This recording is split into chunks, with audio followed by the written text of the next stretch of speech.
And to President Museveni, in 1986, you asked for 4 years to reorganize the country and hand over power to a civilian government. We agreed. You personally said that Africa's problem was not the people, but the leaders who overstay in power. In 1990, you asked for 5 more years to be able to enact a durable constitution for the nation, and then go. We agreed.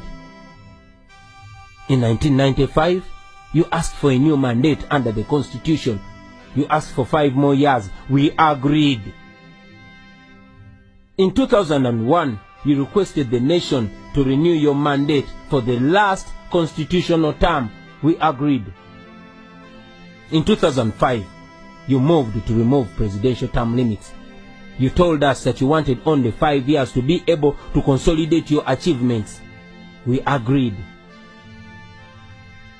And then in 2011, you came back. You campaigned under the Prosperity for All slogan. You promised that poverty would be history in Uganda after that term, and that you would return to Rwachitula and look after your cows. These were your words.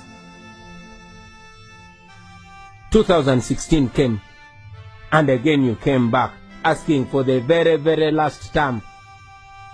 Yes, in a televised address, you told the nation, and you swore that you would certainly not lead beyond 75 years of age. You told us that after 75, a leader would no longer have the vigor required to run a country. That one, I think that one we had ignored. We had not discussed it.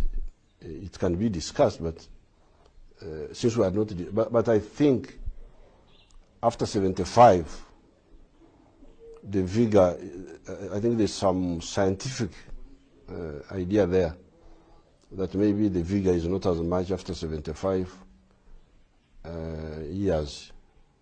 So that one I wouldn't quarrel with some. I know there are some leaders who have been leading even beyond 75, but I think if you want very active leaders, it's good to have the ones below 75. So are you saying you wouldn't go beyond 75 yourself, sir? Not at all. So are you saying you wouldn't go beyond 75 yourself, sir? Not at all. You promised that your last term would be a term pledging to fight and end corruption. Well, Mr. President, you have failed us on all these promises, and our hope was that you would end your term in 2021 and give way for the nation to begin a new chapter. And if you do that, the nation will be grateful for your contribution. Mr. President, Bob Marley said, you can fool some people sometimes, but you can't fool all the people all the time. You cannot lie to a whole nation and think each time you will get away with it. As a good reader of history, you should remember that history repeats itself with leaders who thought they were wiser than their generations. Those who thought that populations were gullible and easily manipulated. Usually there comes a time when people are tired. Ugandans are tired. They have been patient with you. They have been respectful and generous with you, knowing that in 2021 a new dispensation will come. Please do not abuse our trust and patience. Our children want to emulate a leader who does not lie to the country on national TV. Come out and repeat what you said on NTV's Patrick Kamara program when he asked you if you would go beyond 75 years. Not at all. Certainly not. That's what you said, Mr. President. And as the first citizen of Uganda, you should come out and inspire the nation to always be truthful to their word. Because as they say, a man is as good as his word. We cannot continue to have a president whose word we can no longer trust. Enough is enough. Now to you, my fellow Ugandans, especially the younger generation, I know you know the things I'm talking about because most of the problems I have mentioned affect you every day. Poverty, unemployment, uncertainty, exclusion, violence at the hands of the state, and many others. We only have this one chance. No matter your tribe, no matter your religion, no matter your political affiliation or creed, poverty and these terrible conditions in our country do not discriminate. Article number 1 of our Constitution says all power belongs to the people. We are the people. I want to call upon all leaders, from religious leaders, cultural leaders, leaders of the business community, members of civil society, leaders of educational institutions, journalists, bloggers, fellow artists, and all of you fellow Ugandans. Please don't keep quiet on this very sensitive matter on the future of our country, Uganda.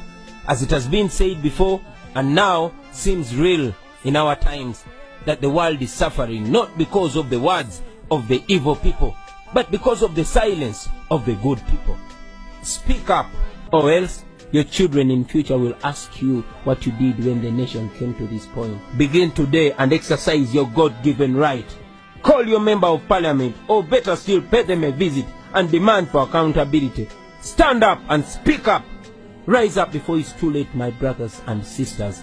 And if you believe the words I'm saying are true, please translate this into your own language and into all the languages you know. Social media is available. Let us make use of this modern technology to emancipate ourselves, because the time is now. Make use of it now. Spread this word. Make sure everybody gets to know about this. Make sure everybody gets involved, because we are the country, we are the future, and the future is today.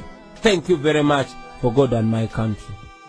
Sigenda kudda ku byakabula buteegero ng'ow'obusaasala omunnyo, kantuukire ku bubaka obuntumiddwa abakulu, era musseeyo omwoyo kuba nze nfuuse ng'ow'ekiwungu akulowoozaako n'akwokera lufuuka. Robert Kyagulanyi Ssentamu kati yafuuse ensonga erumya abayaaye, kubanga awatali kuwannaanya azze okuvuganya ku kifo ky'omukulembeze w'eggwanga Uganda. Kyagulanyi yajjanga kibunoomu era tewalidda mulala, nga kye kimuleese okutambula naawe ngeri yakalannamu ak'ettooke ekkulu mumizi okujjawo ekitayiriro ng'ow'obusaazaddde ow'obuwala, olwo obuyinza bw'abantu bubaddire mu kwesalirawo engeri eggwanga lyabwe gye lisaanye okuddukanyizibwamu. Omubanda wa Kabaka mwetegefu okugatta Uganda yonna, kubanga abaliwo baafuuka kyalema, nga n'olwekyo bannayuganda tebasaanye kubalinda kugenera mu buyinza batuuke okuwunzika nga n'emmamba ebanyeenyeza ngobero. Abamunyooma nti lubwa lukovvu, mukimanye nti balunyoomera ku kyoto bwe lutuuka ku nsiko nga luwera ennemba. Omwana wa ghetto akujjukiza nti ye obukulembeze bwe tebujja kuba bwakweyogezanga ng'ow'amali bw'ayassira embwa nti bw'eribulwa amannyo ndigisongolera emmambo. Agenda kukola butassa mukka butassa mwoyo, okukakasa nti buli munnansi eby'obugagga by'ensi abigabanako kyenkanyi, ngeri ya luvulunguti abasajja lwe baliira ku magi. Ono omwana ddala nnantalabikalabikanga musezaaserera mu gaalubindi, kubanga mu kaseera mpawe kaaga kaamaze mu by'obufuzi atadde abanene ku bunkenke, ng'emitima gibasula ku mutwe ng'eyabuulira ku w'olugambo, ng'obuzira bwe kati bwa kigere kya mbogo kye beegezaamu nga teriiwo. Teweerabira nti akabonero manvuuli, olwo Ssentamu akwata enkasi n'essuubi nti wanaatuukira ku jjindikiro, nga bangi mutya bagamukadde asanze ennuuni y'olusuku mu lw'entemera, okuggyako nga mwagala kukiza munda ng'akaabira eddiba ly'enjobe. Robert Kyagulanyi Ssentamu yagwana obuyinza bw'eggwanga lino tuve ku biriwo eby'okwebambalika ng'omunafu alima ku kkubo, kubanga bulijjo n'okumyuka amaaso si buzira singa endege abazigobesa mafumu na ngabo.